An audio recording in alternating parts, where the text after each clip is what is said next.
Oke, pelan-pelan. Saya turunkan dari tugas fitrah perempuan dulu ya. 1. Kalau perempuan belum menikah berarti statusnya apa? Anak. Pasti ada ibu kan? Kalau sudah menikah statusnya apa? Istri. Kalau sudah punya anak statusnya apa? Ibu. Punya cucu? Itu 1. Kalau cucunya 2? Nenek. Dah. Lihat sini. Sekarang bagaimana kurikulum surga Firdaus membentuk fitrah perempuan dari status anak di rumah tangganya dulu sampai ke status paling tinggi. Yuk kita bacakan ayatnya. Quran surah 23 ayat 1-nya dulu pelan-pelan. Qad aflahal mu'minun. Sudah? Saya pernah sampaikan, perhatikan terjemahannya. Akan menggenggam kesuksesan dan kebahagiaan. Setiap insan beriman itu.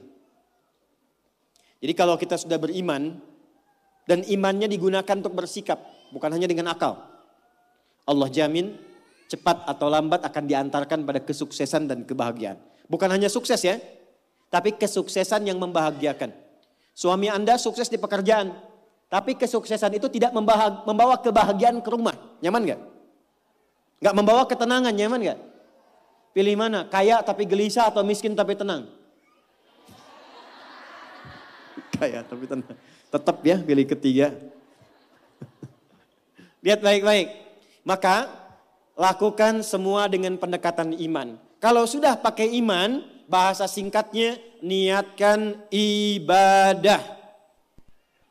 Jadi ibu tugas apapun, ya Anda sebagai anak, sebagai istri, sebagai ibu dan ke atasnya. Kalau berperan dalam kehidupan, kalau ada kalimat iman maksudnya niatkan ibadah karena Allah.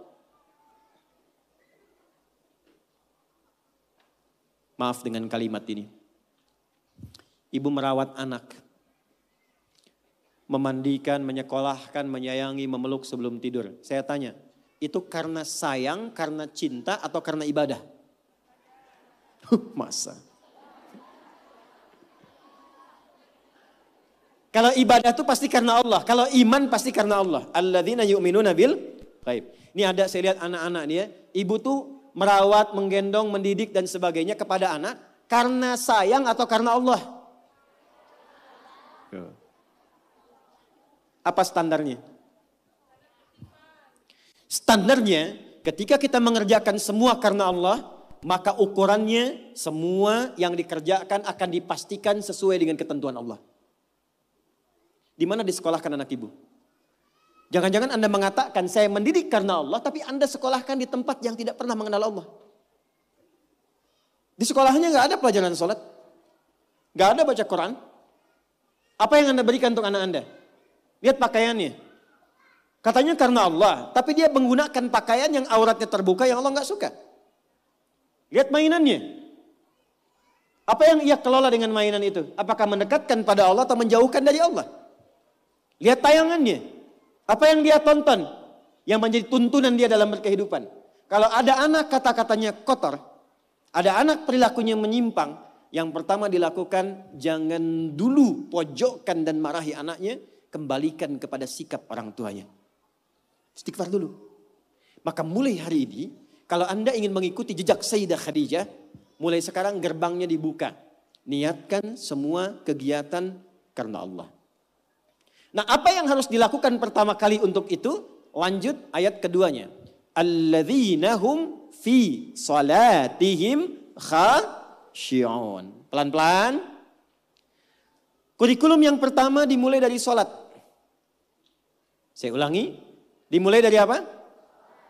Kata Allah, penghuni surga Firdaus itu terlihat yang pertama dari ciri salatnya, bukan sekedar menunaikan salat. Tapi dia mencoba untuk mendapatkan kekhusyuan dalam sholatnya. Pelan-pelan. Ini saya belum bicara dengan suami ya. Bicara status ibu dulu. Sebagai istri, sebagai ibu, sebagai anak. Maka kalau ingin levelnya naik, mengikuti jejak Sayyidah Khadijah, maka yang pertama dibangun hubungan dengan Allah dulu. Dalam bahasa Arab, hubungan kuat itu yang sulit dipisahkan disebut dengan silah. Ibu pernah dengar silaturahmi? Silaturahim. Kenapa disebut silaturahim? maksudnya hubungan perhatian yang kuat, yang saat berpisah pun masih ingat, masih mendoakan, masih mengenal. Di silaturahim yang sukses itu bukan Anda ketemu, Anda nyapa, bukan. Kalau Anda nyapa orangnya ada, wajar. Tapi kalau Anda berpisah masih ingat teman, masih didoakan, masih disupport, itulah silaturahim. Nah, ibadah yang melatih kita terhubung kuat dengan Allah, sehingga dimanapun tersambung dan dijaga oleh Allah, itu disebut dengan sholat namanya. Maka ketika diminta untuk sholat, sebetulnya itu ibadah personal yang Allah inginkan untuk merubah perilaku kita dan pribadi kita supaya lebih dekat dengan Allah. Makanya panggilannya itu bukan panggilan beban, Bu. Bukan panggilan ruku, bukan panggilan sujud. Coba dengarkan kalau orang yang sedang azan, muadzin itu sholat. Ya, azan, maaf, saat sedang mengumandangkan azan. Hayya 'alas shalah. Ayo sholat. Setelah itu apa? Hayya 'alal falah. Ayo sukses, ayo bahagia. Falah itu kalau sudah digenggam jadi aflah. Orang yang menggenggam kesuksesan, kebahagiaan. Qad aflahal mu'minun. Orang beriman pasti menggenggam kesuksesan, kebahagiaan karena dia dekat dengan Allah. Maka saya kembalikan, kenapa yang pertama yang dilatih adalah sholat dan itu mutlak bagi seorang perempuan. Karena nanti curhatan terbesar ibu ketika menghadapi tantangan dalam rumah tangga, itu akan banyak persoalan-persoalan yang diringankan oleh Allah ketika ibu optimal dalam sholatnya. Ibu bersyukurlah, catat ini kalimat saya. Kalau ibu jaga sholat dengan baik, nanti saya tunjukkan yang pernah saya katakan minimal 40 rakaat saja. 40 rakaat. Kalau yang sholat fardu berapa? 17 ya. Subuh berapa? 2. Duhur 4, asar 4, maghrib, isya. Ingat rumusnya ya, itu nomor telepon Allah, koneksinya 24434. Jumlah 17. Sisanya 23 di mana? 12-nya rawatib. Oke. 11-nya tahajud. Ibu jaga aja dulu ini yang 40 dan lihat apa yang terjadi setelah konsisten menunaikan itu. Sebulan aja dulu. Sebulan dulu. Lihat apa yang terjadi setelah itu. Maka nanti kalau sudah terkoneksi ke dalam jiwa, sudah enak sholatnya, itu yang disebut dengan khusyuk. Suasananya beda, Bu. Bukan ngejar selesai sholat, tapi menikmati setiap bacaan dan gerakan dalam sholat. Pernah nggak ada masa-masa ketika sholat enak gitu rukunya? Pernah nggak? Sujudnya nikmat, pernah begitu? Itulah khusyuk. Itu kalau ibu sedang mencapai titik itu kemudian sholat dan minta sesuatu, itu tidak ada sekat yang terhijab yang dikabulkan oleh Allah Subhanahu wa taala. 2, saya cepat. Jangan cukupkan soleh sendiri, Bu. Karena sama-sama ingin ke surga Firdaus kan ada suami, ada anak-anak. Maka pesan yang pertama penghuni surga Firdaus itu yang dipesankan bukan dunianya tapi akhiratnya. Contoh, suami mau berangkat, biasanya ibu pesan apa? Hah? Hati-hati ya Pak, gitu kan? Ya, sukses ya. Pernah nggak ibu bilang pertama kali yang disampaikan, ayah jangan lupa sholat ya? Pernah nggak? Tuh. Sekarang hari apa? Yang ke masjid siapa? Laki-laki perempuan?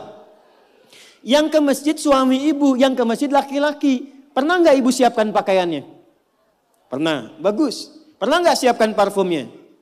Bagus, tapi pernah nggak ibu bisikkan di telinganya? Pak, nanti pas khatib duduk di antara dua khutbah, doakan rumah tangga kita samara sampai surga ya. Pernah nggak? Belum. Padahal di situ ada pesan kuatnya. Di situ ada hikmah indahnya.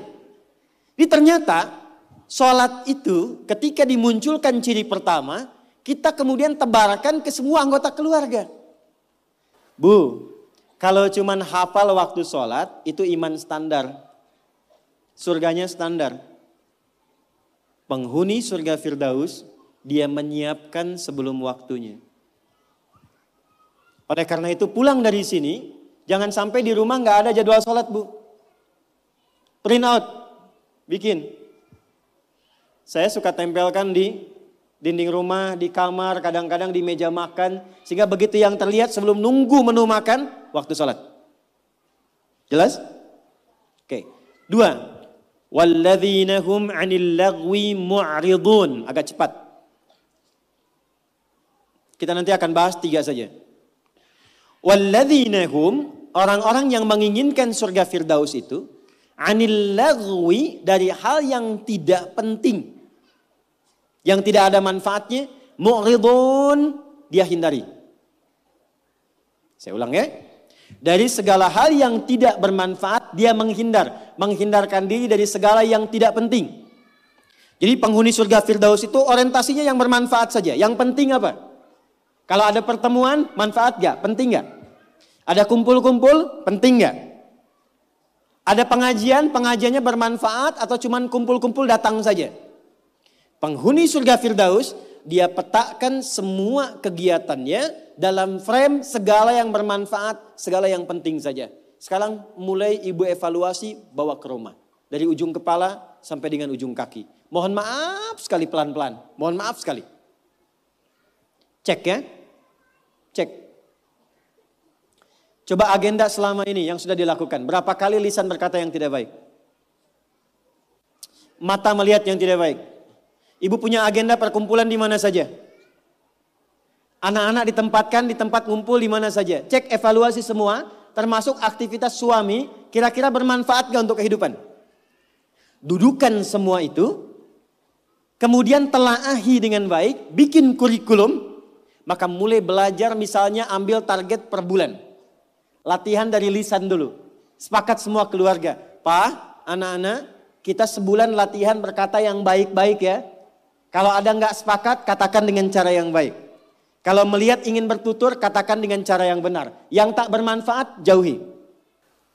Sekarang coba, ketika ibu bertemu dengan teman, bikin pengajian, bikin tempat kumpul, kalau ingin masuk ke dalam golongan surga Firdaus, pastikan bukan hanya profesinya. Semua apa yang dikerjakan, nilainya berada pada nilai kebaikan. 3, agak cepat. Walladzina hum lizzakati fa'ilun. Ternyata penghuni surga Firdaus juga gemar berzakat. Gemar apa? Baik, zakat itu berapa persen dari harta? 2,5 minimalnya. Bisa nggak berzakat kalau nggak ada uangnya? Hah? Berarti perintah berzakat sekaligus perintah untuk mencari materi kan? Supaya bisa zakat kan? Makanya dalam Islam nggak dilarang. Silahkan suami mencari nafkah, bekerja, ibu punya bakat bisa jualan. Sayyidah Khadijah jualan nggak? Pedagang nggak? Sukses nggak? Bukan cuma sukses, sangat sukses. Hasilnya luar biasa. Nanti kita cerita. Tapi yang ingin saya katakan, ibu kalau sekarang bikin hijab face misalnya, ada yang bikin kerudung, bikin kue, bikin macam-macam, itu nggak dilarang, silahkan. Sepanjang tidak mengabaikan tugas pokok yang ada di rumah yang melekat kepada ibu. Silahkan. Tapi niatkan tujuannya untuk apa? Niatkan tujuannya untuk mengabdi kepada Allah supaya bisa zakat. Terakhir, kita gabungkan ketiganya. Saya ulang, kita gabungkan ketiganya. Uang sudah dapat. Awas ya, ini untuk pribadi dulu. Dibawa ke rumah. Ibu olah. Biasanya harta suami pun kan diberikan juga ke ibu ya. Sehingga ada adigio mengatakan, harta saya, harta suami, harta. Oke, sekarang bawa bu, pelan-pelan ya. Mohon maaf nanti dengan kata-kata saya ini, karena kita akan mencoba menata lebih baik. Dan jangan mengecilkan orang lain. Ibu bawa pulang ke rumah. Maka kebutuhan pokok pertama kan untuk pemenuhan kebutuhan dalam kehidupan rumah tangga. Tarik ke pribadi. 1, untuk pakaian misalnya. Karena kita sekarang menaikkan level seperti Sayyidah Khadijah. Berpakaian yang bukan hanya pantas. Tapi Allah sukai dan menjadi support untuk suami. Maka perhatikan pakaiannya. Apakah cara berpakaiannya dan koleksi pakaian yang sudah dikumpulkan itu betul-betul menunjukkan pakaian yang disenangi oleh Allah. Contoh, perempuan berjilbab atau tidak? Saya ulang, berjilbab atau tidak syariatnya? Yang sudah berjilbab pertahankan, yang belum kita bantu, doakan, terangkan tentang keutamaan keistimewaan jilbab. Ternyata saking pentingnya jilbab itu, Bukan hanya di dunia. Di alam kubur pun ketika meninggal, kain kafan perempuan ditambah satu. Yang laki-laki gak punya. Apa itu? Kerudungnya. Saking pentingnya. Jadi ketika dalam kehidupan dunianya pun misalnya belum mengenakan sepenuhnya, itu saat pulangnya mesti dipakaikan kerudungnya dalam kafannya. Sebetulnya apa fungsi jilbab itu? Yuk kita tarik dulu pelan-pelan. Buka Quran surah ke-33 Al-Ahzab ayat 59. Nanti setelah itu saya tarik kepada suami untuk mensupport. Surah ke-33 Al-Ahzab ayat 59. Ada ayatnya. Ya ayyuhan nabiyyu qul li azwajika wa banatika wa nisa'il mu'minin. Ada? Yudnina min jalabibihinna. Dzalika adna an yu'rafna fala yu'dzain. Ada? Asalnya Bu, sebelum ayat ini turun, itu masih ada yang berkerudung, masih ada yang tidak berjilbab. Biasa saja. Tapi tiba-tiba ada kejadian. Perempuan muslimah malam-malam ingin ke toilet diganggu oleh preman-preman Madinah dari Yahudi. Maka dilaporkan kepada Nabi, turunlah ayat ini. Maka Allah sampaikan, ya ayyuhan nabi, wahai Nabi, qul li azwajika, mulai hari ini, sampaikan pada semua istrimu, wa banatika, anak perempuanmu, dan nisa'il mu'minin, bukan cuman perempuan, nisa'il mu'minin. Perempuan-perempuan yang memang merasa punya iman, yang yakin dengan anugerah Allah. Yudnina min jalabibihinna. Mulai detik ini, kenakan jilbab oleh mereka. Dzalika adna an yu'rafna. Maka ketika jilbab dikenakan, aku akan perhatikan sebagai identitas untuknya. Di identitas ibu sebagai perempuan di hadapan Allah itu, salah satunya ketika ibu mengenakan jilbab yang dikenakan itu. Dengan model apapun. Tapi belum berhenti ayatnya, belum berhenti. Perhatikan kalimatnya. Asa ayyu'rafna, maka ketika dia kenakan jilbab itu, semua mesti kenali. Dialah perempuan yang beriman.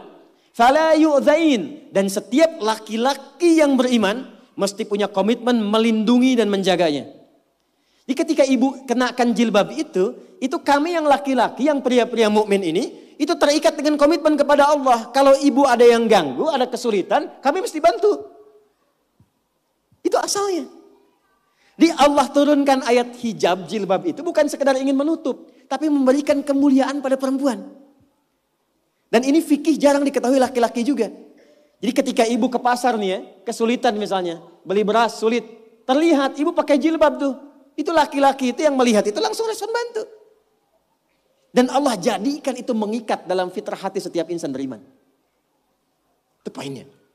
Sekarang ingin saya katakan, ketika Allah memberikan hadiah yang sangat luar biasa dan mengistimewakan, diambil gak? Diambil gak? Maka perhatikan, kalau di era Sayyidah Khadijah hasil niaganya diserahkan untuk dakwah Nabi, maka di era kita dibalik. Apa yang dihasilkan oleh suami, diolah oleh istri perempuan, ada pendapatan dari istri dikumpulkan, coba dari situ kreasikan untuk membeli atau mendapatkan sesuatu yang Allah sukai. Punya anak perempuan, apa yang Allah sukai dari perempuan ini? Ibu kalau nggak percaya silakan ya. Kasih makanan yang halal, kasih pakaian yang paling benar, nanti cek. Masukkan dia ke sekolah Quran. Demi Allah saya katakan, tidak tunggu lama dia akan cepat mendapatkan hafalan Qurannya. Karena ibu menyiapkan dia untuk mendapatkan kalam Allah dengan penampilan yang Allah sukai. Jelas?